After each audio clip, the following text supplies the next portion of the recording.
So today we're finally doing the wallpaper on the backsplash in the kitchen. We just finished staining the top and the bottom, and we have an advantage of having the countertops off right now because we don't have to, measure exactly to where the wallpaper would come to the counter. We can just go past that point, and also we'll have wallpaper inside the cabinets, which will be nice because this wallpaper is pretty ugly. So we've been watching lots of tutorials and stuff about how to do peel and stick. This is our first time doing it, so kind of nervous, but supposedly it repositions pretty easily, so see how this goes. It's also December and it's actually a little bit cold in Arizona, so we are trying out this space heater.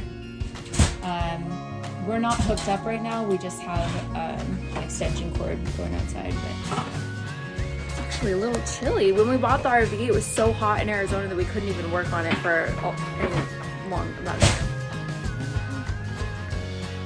So this is the wallpaper that we picked out. We got this from Amazon, of course. And we're really only working with a small area, so we got quite a bit for the amount that we need. So we'll definitely have enough if we mess up or anything like that. But we're not great with the measuring and the calculating and stuff, so I think we're just gonna do little bits at a time. Like we'll do this part and then this part, but you have to match up the patterns too, so we'll see how this goes. This is already a perfectly straight edge, so I'm lining it up this way. And we saw in a couple of tutorial videos that they would just let it hang over basically and then cut it with a knife. I don't know if that's the right way to do it, but we're gonna see how it goes. We're just gonna jump it in. I don't know what we're doing, so don't take this as a tutorial video. We'll let you know how it works out. All right.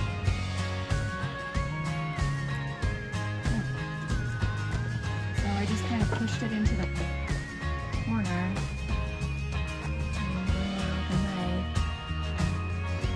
I don't know, this doesn't look too bad to me, but we'll see how it works. Good enough for me. I mean, that looks pretty clean. We also picked a really busy wallpaper, so I feel like any flaws are Wow, look at that! Look at all those stones. This is what one of the videos recommended instead of using one of those plastic ones, because they said it smooths it out without ripping it. Perfect width. That actually looks good to me. What do you think? It's great. Good job. We're now professional wallpaper people. Well, you are.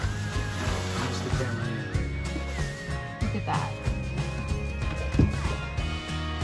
By the way, we actually originally wanted to do a real stone backsplash on here, but the guy at Lowe's pretty much laughed in our faces, and he was like, that's going to be way too heavy for RV walls.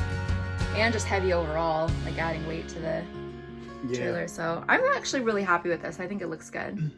Yeah. That's all we're going to do. We're going to leave the rest flowers. Perfect. So what we did was we unscrewed the cabinet supports before we did this, and then I just screwed it right back on after we finished. And that way we didn't have to cut along here or measure it perfectly or anything. We only went to here because this is where the stove is gonna go. So you'll never see this, but I think it'll help keep it from coming up too.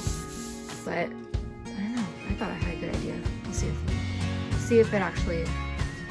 This corner was so difficult to do that we decided to just start a new piece instead of trying to line them up and put a trim in this corner, because if you think about it, stones you wouldn't fold anyway, so they wouldn't line up exactly, and we were just messing with it so much and it was so difficult that we're just like, rather just put a trim, hide the imperfection, and move on. So we're trying to find where the pattern matches up, and that's harder than it seems. And we actually are going through the wallpaper pretty fast because of mistakes and trying to find the matching parts. So far, from here it looks great, but matching up these patterns has been such a pain, and getting everything all lined up. Like we actually messed up. I messed up altogether for that here because I was trying to cut away to do around that corner. So I think what we're gonna do when we're done is just find a scrap piece and fix that. Okay. Can you help me? Yeah. I kind of fixed that corner. If you look closely, you can kind of see where I added a piece, but looks better. And I'm pretty much done. Look at that. I'm not gonna lie to you guys, this was really not fun. But I think it looks pretty nice. And if it, you know, starts coming up at all, we'll just super glue it. We'll have some Gorilla Glue in the kitchen at all times. So around the window, it's not perfect, but we're planning on putting a pretty big window frame. So you really won't be able to see the imperfections, like the seams that we've decorated up and stuff. Because by the end, we were working with like scrap pieces, trying to find matching pattern pieces, so it was pretty hard. Okay, I guess you can't tell. We used a bunch of scrap pieces to do the inside of the cabinet, because you will see this when you open this cabinet. So we just slapped them up there, didn't bother lining them up or anything, but I think that was a pretty good use of our scrap. Well, we're done. Well, actually, I put a bunch of scrap pieces in there too, just slapped them in there. They don't line up at all, but who cares? I'm gonna do that for sure, but our necks and backs hurt so bad from crouching to do into the cabinet, so we're done for the day. We hurt. So the kitchen's almost done. We're gonna go order the countertop, so that'll be the next video.